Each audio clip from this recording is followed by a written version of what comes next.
Venerable Pramana how do you say your name again? Viriyarampo. Viriyarampo. Sorry, I practiced it before I came, then I've got a long surname myself and people find it a bit difficult to say. But Pramana, thank you for letting me interview you today. Just wanted to basically start off by just asking you what you do at this temple, maybe just to start off the interview and just to introduce the temple itself. What I'm doing with this monastery, just to first to practice myself because it's a peaceful place.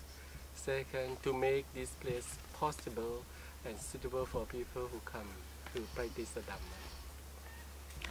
Okay, and how long have you been practicing here? In this monastery, about 20 years. 20 years, okay, such a long time. So I guess you've gained an appreciation for its what it has to offer. The place. I think so. Yep.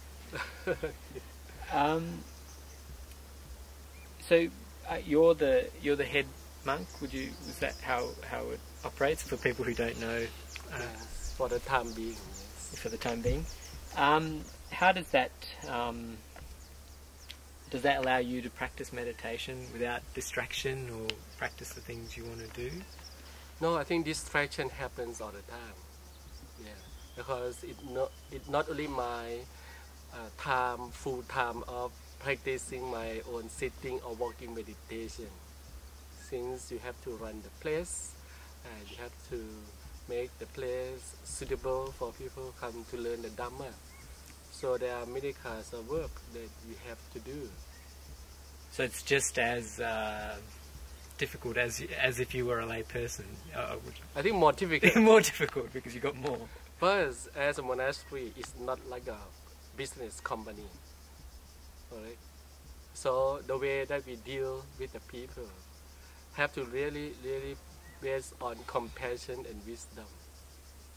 So that's sorry. Yeah.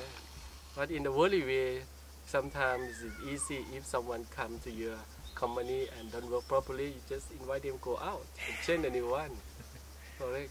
But in the monastery, it's based on compassion and wisdom. So how can we help the person? That is more difficult. So you need to. How do you deal with that? If someone doesn't, they come to a retreat and they're not.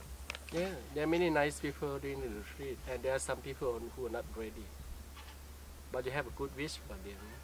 So how to educate them? Some of them happy to listen to you, good for them. But some of them may not be happy to listen, not happy to share. So what we can do?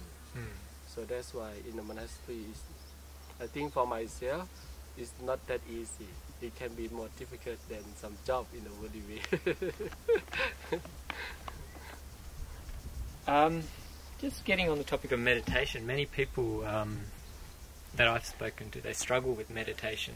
They find it difficult to really see what's going on within themselves. How would you?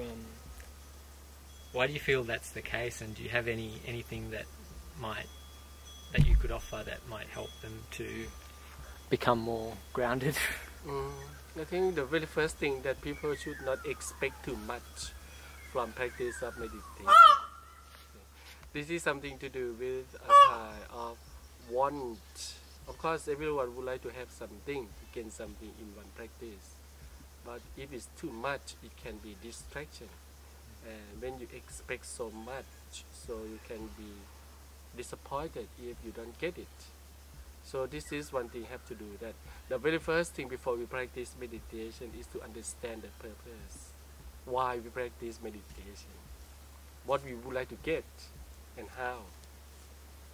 So letting go of those expectations, do you think that's a key step towards having expectations of the practice?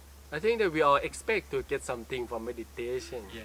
Letting go expectation and sometimes have to be in the middle. Sometimes you have to be in the middle. You expect, that's why you put your effort and your patience. But in the meanwhile, You should not attach to your expectation too.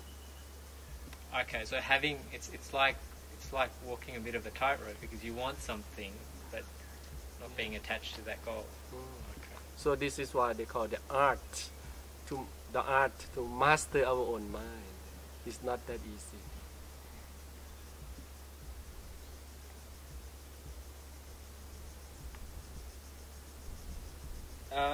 One question I've got is, if meditation is, obviously you must see a benefit from doing meditation, otherwise you wouldn't do it. If it is so good for you and good for everyone, why don't the majority of people do it? Why don't? Why don't they do it? Because there are many other ways of relaxation. Some people who still find some way to help them to feel nice, to feel good in their own way. That's what we call relaxation. Gardening, swimming, see. So that is their way, and I would like to call that their way is called meditation. So it's a type of meditation in itself. Yes. Okay. Do you feel things in society as a whole are speeding up?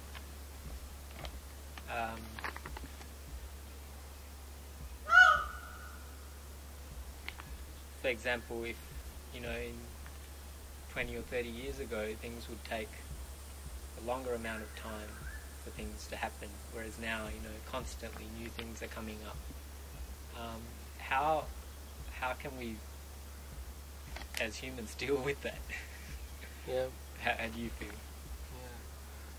Technology now gives us more comfortable to do many things. To shorten the distance, to save our time. So by theory, we should have more time. Not the case. But why it go opposite? Yeah. Why it go opposite?